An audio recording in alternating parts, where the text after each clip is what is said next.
નમસ્કાર દર્શક મિત્રો, @ગુજરાતમાં આપનું સ્વાગત છે। હંમેશા ચર્ચામાં રહેલી છોટાઉદેપુર લોકસભાની એસટી બેઠક કોને ઉમેદવાર તરીકે ઘોષિત કરવામાં આવશે તેની ઘણા સમયથી રાહ જોઈ રહી હતી। જોકે થોડા સમય અગાઉ રાજ્યસભા સાંસદ નારાયણભાઈ રાઠવા કોંગ્રેસ છોડીને ભાજપમાં જોડાઈ ગયા હતા, જેઓની છોટાઉદેપુર લોકસભા બેઠકના ઉમેદવાર તરીકે પસંદગી કરવામાં આવશે તેવી ચર્ચાઓ ભારે જોરો શોરોથી ચાલી રહી હતી। પરંતુ ભાજપે 2017ની વિધાનસભાની ચૂંટણી હારેલા ઉમેદવાર એટલે કે જશુભાઈ રાઠવા પર પસંદગીનો કળશ ઢોળીને સૌ કોઈને ચોંકાવી નાખ્યા છે। ત્યારે હવે પ્રશ્ન એ થઈ રહ્યો છે કે શું કારણ હશે કે વિધાનસભા હારેલા ઉમેદવાર જશુભાઈ પર ભાજપે ભરોસો કર્યો? આ પાછળનું ભાજપનું રાજકીય ગણિત શું હોઈ શકે છે? તો તમે જણાવી દઈએ કે છોટાઉદેપુર જિલ્લામાં આના અગાઉ જિલ્લા ભાજપ પ્રમુખ જશુભાઈ રાઠવા જવાબદારી નિભાવી ચૂક્યા છે।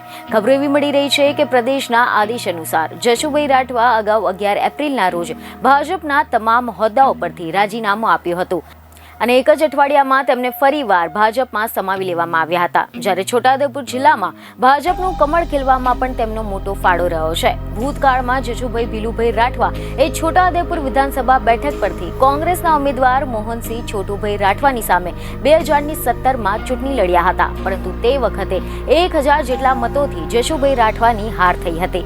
બાદમાં જશુભાઈ રાઠવા એ છોટાઉદેપુર જિલ્લામાં રાઠવા ત્રિપુટીને તોડવા માટે મોરચો માંડીને ભાજપને છોટાઉદેપુર જિલ્લામાં મજબૂત કરી હતી અને આના પછી જશુભાઈ રાઠવાએ 2019માં ભાજપમાંથી લોકસભાની ટિકિટ માંગી હતી, પરંતુ તે વખતે 8 ઉમેદવારો ભાજપમાંથી ટિકિટની રેસમાં હતા। ત્યારે 7 ઉમેદવારો પૂર્વ સાંસદ રામસિંહ રાઠવા સામે મોરચો માંડતા આખો મામલો ટિકિટનો દિલ્હી સુધી પહોંચી ગયો હતો, જેના બાદમાં રામસિંહ રાઠવા સિવાયના બીજા ઉમેદવારોમાંથી પસંદગી કરવા માટે સર્વસંમતિ સાથે ગીતાબેન રાઠવાની 2019માં ટિકિટ મળી ગઈ હતી, જેથી જશુભાઈ રાઠવાની લોકસભાની ટિકિટ કપાઈ ગઈ હતી। અને ત્યારબાદ એવા ખબરો આવી કે 2022માં વિધાનસભાની ચૂંટણીમાં પણ જશુભાઈ રાઠવાએ ટિકિટની માંગણી કરી હતી।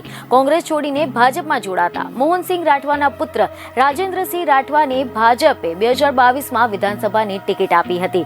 ત્યારે જશુભાઈ રાઠવા ભારે નારાજ થઈ ગયા હતા અને આથી જ કરીને ભાજપના મોવડી મંડળ તેઓને સમજાવવા માટે મેદાને પડ્યા હતા અને વિધાનસભાની ચૂંટણીઓનો પ્રચાર શરૂ થતાની સાથે જ તેમને સમજાવી લેવામાં આવ્યા હતા, જેને લઈને કદાવર નેતા જશુભાઈ રાઠવાએ 2022ની મહેનત કરીને જીતાડવામાં ફાળો આપ્યો હતો અને ત્યારબાદ કોઈ કારણોસર વિવાદ થતા જશુભાઈ રાઠવાએ ભાજપના તમામ હોદ્દાઓ પરથી રાજીનામું પણ ધરી દીધું હતું અને ફરીથી પ્રદેશ કક્ષાના નેતાઓને છોટાઉદેપુર ખાતે આવીને સમજાવીને મામલો ઠાળે પાડ્યો હતો અને તેઓ છોટાઉદેપુર લોકસભાના હાલના ચાલુ સંયોજક પણ હતા। હાલ તો તેમના નામ જાહેર થતાની સાથે જ ભાજપના કાર્યકરો અને હોદ્દેદારો કામે લાગી ગયા છે અને 5 લાખથી વધુની લીડની દાવો પણ કરી રહ્યા છે।